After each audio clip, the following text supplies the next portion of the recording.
Chapter 2, Under the Hood. Enthymemes and the logical core of written arguments. For much of the history of rhetoric and philosophy, valid arguments were valid because they established or confirmed ideas that were certain. One strategy that logicians use to make and analyze such arguments is the syllogism, which looks something like this. All humans are mortal, Socrates was human. Therefore, Socrates was mortal. Image, Lintha Scott Eiler nice and neat. In this syllogism, the first premise is assumed to be true, and in fact, it is true. So is the second premise. The conclusion, that Socrates is mortal, is also true, since it follows logically from the first two statements. Most of the time, though, rhetoric doesn't deal in certainties. It's about probabilities. It has to be, since most arguments in everyday life happen about things that are definitely uncertain. We can be sure, for example, that humans are mortal, but we cannot be assured that it's a good idea to use medical means to extend human lives. Or that it's a good idea to use medical means to end life if it's become painful for a person to continue to live. Or that it's moral to terminate pregnancies. So rhetorics need strategies to manage this kind of uncertainty. They need to be able to judge whether a prospective audience or readership might agree with them on some points, even if they disagree on others. And they need to be able to anticipate possible objections so they can revise and improve their arguments.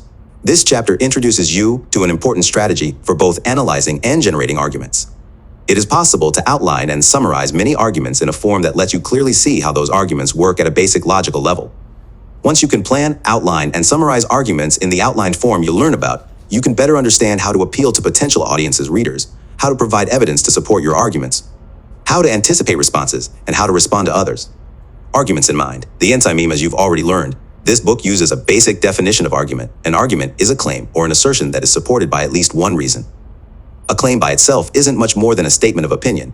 It's hard for anyone listening to you make a simple claim or reading an assertion you write to know how to respond with much more than, "Okay, that's your opinion. Thanks for sharing." For example, you might, in response to a Super Bowl ad about a new hybrid car, say hybrids are stupid.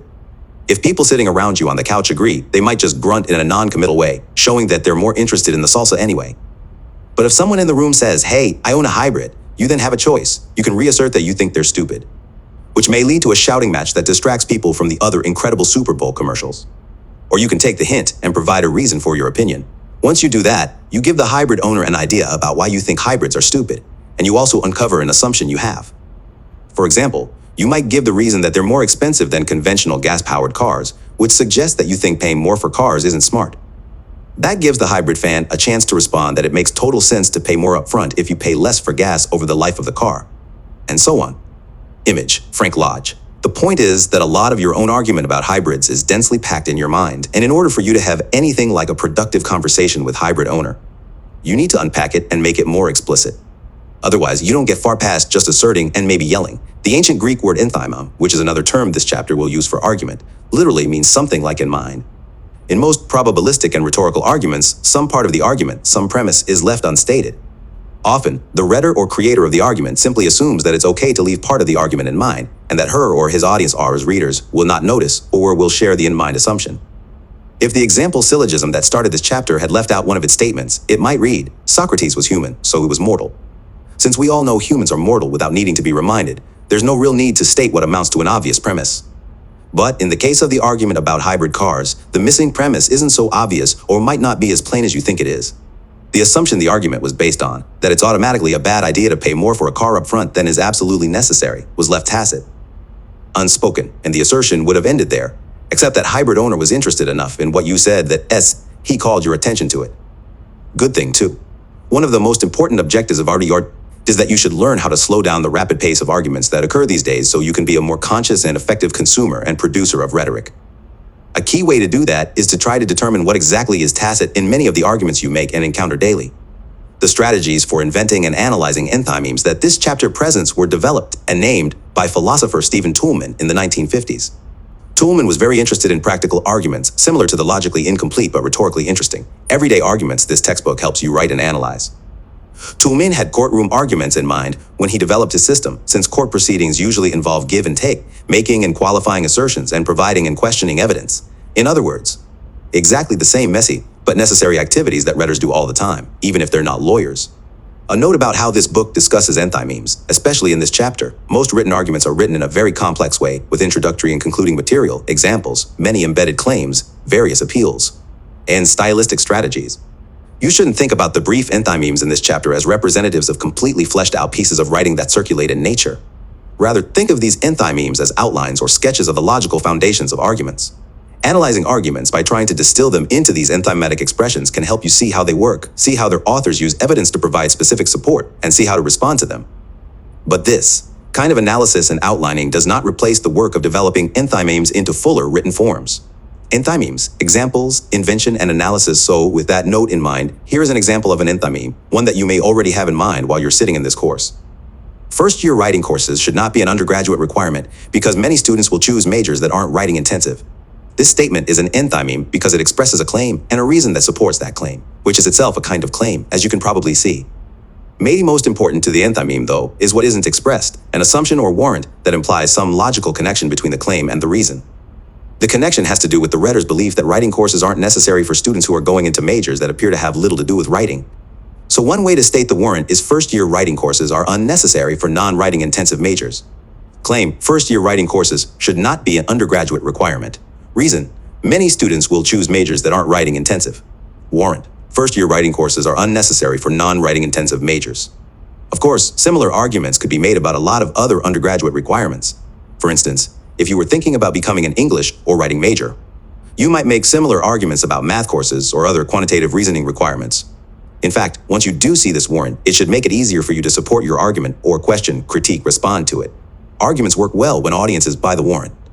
Sometimes a writer doesn't have to work hard to sell it. For instance, if someone tells you not to drink that milk because it's 3 months past its expiration, most people are unlikely to question the warrant that you shouldn't ingest dairy products that are probably. However, many arguments rely on much more questionable warrants. For instance, if you ever argued with a parent that you should be allowed to do something because your best friend gets to, you probably heard some version of, just because your friend can drive cross-country in her mom's Porsche 911 Carrera 4 doesn't mean you can. The warrant that supports the enthymeme about first-year writing courses probably falls somewhere in the middle. It would be easy to imagine fellow students, maybe even in your 2010s course right now, nodding their heads in agreement with the unstated assumption that writing courses are only necessary for majors that are clearly writing intensive. But it would also be easy to imagine at least some students, as well as a lot of faculty members, taking issue with that assumption. We would probably respond by saying that virtually all majors require writing, whether in class or eventually on the job or both. And that first-year writing classes not only teach the mechanics of writing, but they also teach rhetorical strategies that are unquestionably broadly useful. Of course, your textbook authors have heard just this kind of argument frequently, so we have ready-made responses to it. But how can you develop responses or anticipate such responses when you write your own arguments? That's where evidence comes in, a term this book uses very broadly to mean a range of material you may use to support arguments. Evidence can include sources you find in library database searches, or it can mean compelling personal experience. But it's not enough simply to know that you need evidence in order to go beyond just asserting something. You need to use the evidence you have in strategic ways. Thinking about how enthymemes are put together can help you determine how to use evidence most effectively. There are basically two kinds of evidence. Grounds, which is evidence offered in support of a reason itself. Backing, or evidence in support of a warrant.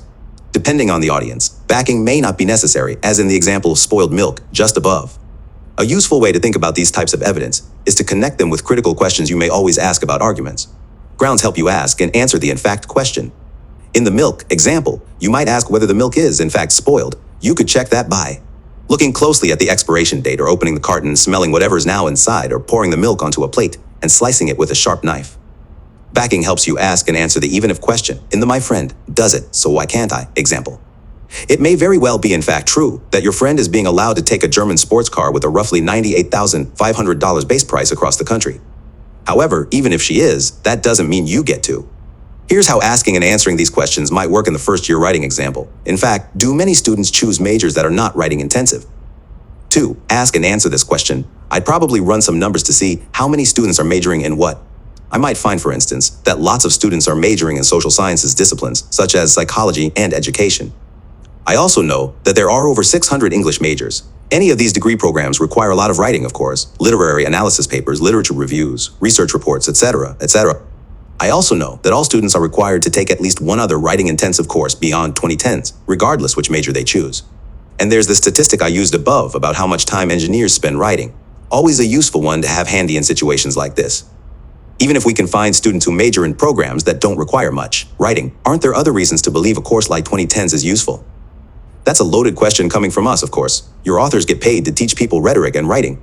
But we can point to a variety of things students learn in 2010s that are relevant to rhetoric, to research skills, to critical reading, and to managing group work. That is, many skills that are inarguably useful to a wide variety of fields, disciplines, majors. Of course, the next step beyond identifying how evidence fits is determining which evidence will be compelling. That's a question for another chapter, but suffice it to say for now that the evidence you choose will need to be credible for the audience you imagine for your argument. If, for instance, all the evidence I provide in support of the claim that first-year writing should be required for all students comes from people who, like me, are writing professors, that may raise suspicions. As I wrote, I can recognize that it's a self-interested argument, but if I can also cite engineers, that may be much more compelling. What's the connection to writing? As we noted above, enthymemes are the foundations of extended, written arguments. They are foundational to arguments, but, much like foundations for houses, they aren't enough by themselves. A recent online exchange about the value of electric cars illustrates what enthymemes can look like when they're expanded into fully developed written arguments. In this case, the original argument posted by Joel Johnson to Jalopnik, well-regarded blog about the auto industry, takes the position that electric and hybrid vehicles are not appropriate for most U.S. drivers. The response, posted by Maggie Korthbaker to Boeing, a widely read blog that covers technology and numerous trends, questions several parts of Johnson's argument. Joel Johnson's post, Maggie Korthbaker's response. Here is one of Johnson's arguments, which we've distilled using Tolman's system. Johnson claimed, electric cars don't make sense. Reason, they don't have sufficient range for us drivers. Warrant, driving range is a, if not the, deciding factor for efficiency-based car buying. In her rebuttal, Korthbaker grants the warrant, the assumption that range is an extremely important consideration. But she wonders whether Johnson is focusing on the right evidence to support his argument that current electric cars don't have enough range. In other words, she asks the in fact question that exposes what she sees as a problem with the grounds of Johnson's argument. Korthbaker, in fact, do electric cars lack sufficient range for us drivers? As Korthbaker points out, both she and Johnson provide grounds in the form of personal anecdotal evidence, that is, examples they have personal knowledge of, but that may not be published or backed up statistically. But they both make somewhat implicit claims that their examples are representative, even if they show different perspectives on the Midwest. For Johnson, vast stretches of that part of the country are rural and not well served by electric charging stations. For Korthbaker, an increasing amount of the Midwest is urban, so there may be very good reasons for many Midwesterners to buy and use electrics. That's one example of how Johnson and Korthbaker line up with each other on just one part of their argument. Of course, they go on to explore the relative energy density of batteries versus gasoline, the relative environmental impact of both, and the question whether electric cars are boring to drive. And it's also important to note that they make rhetorical choices about how they present the logical cores of their arguments. For one example, they are both writing for online publications that feature informative but informal writing, so they use humor and extremely informal language extensively.